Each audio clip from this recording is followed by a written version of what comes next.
That's probably just going to be another picture from Facebook. Yeah. For years, the newspaper industry, along with the concept of printed journalism, was limited to physical print. But right here in Indiana, students at IUP's The Penn look to redefine what it means to read the newspaper.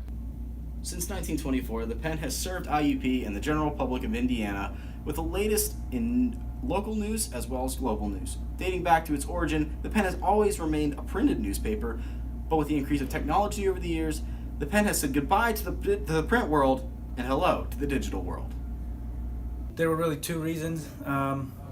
First off, we had noticed over the years that the number of papers that were getting picked up from the newsstands or from the news racks was going down. Our delivery drivers part of their job was to count the number of papers they would pick up every day. So the numbers we were getting was about 65 to 70%, meaning of the 4,000 papers we would print, 65 to 70% of them were going to the recycling center.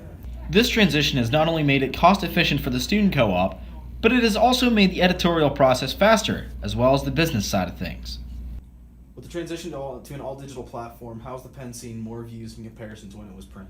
Yeah, so actually when we were in print, it was kind of hard to track those views specifically. Last semester, I know we had over almost a month of read time, which was really cool. So that actually means people spent almost an entire month reading the Penn.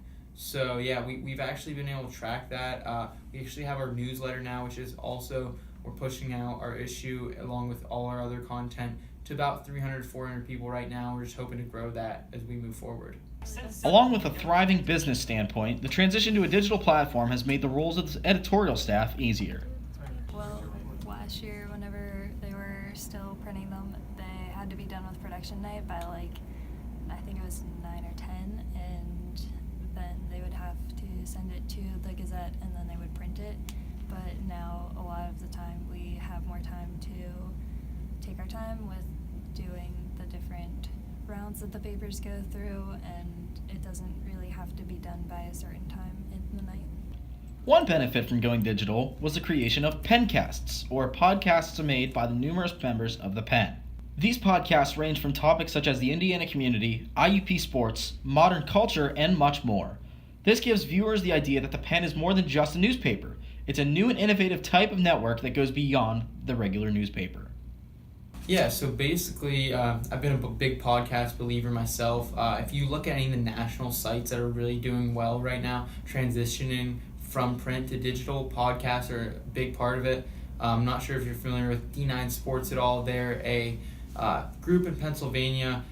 Chris Rossetti's actually the alum of IUP, and he created that site, and they do a lot of podcast stuff, and they seem very successful in their sponsorship. So that was something I kind of wanted to, mold off that, and I just kind of thought, what a better time to do it than now. And I guess a good follow-up would be how popular have these podcasts become? Yeah, so basically, like any change, it's going to take time, but Chicks Chatting That has been our most popular podcast, and we're getting about somewhere between 100 to 150 listeners per podcast. And the other podcasts, it's give or take. Some of them will get 50 listens, and some of them will get 200. It kind of just all depends, but I think within the next few years, we can definitely start getting a more regular stream of listeners. Awesome. Although the physical aspect of the Penn no longer exists, the switch to the digital world breathes a new meaning to how we view news reporting. The Penn will stay digitally exclusive for the coming years while adding more features to their website. There are even rumors of sports broadcasting in collaboration with IUP-TV in the future. But for now, we are witnessing innovation in the making. Reporting from the Penn offices, I'm Jake Slobodnik, IUP-TV News.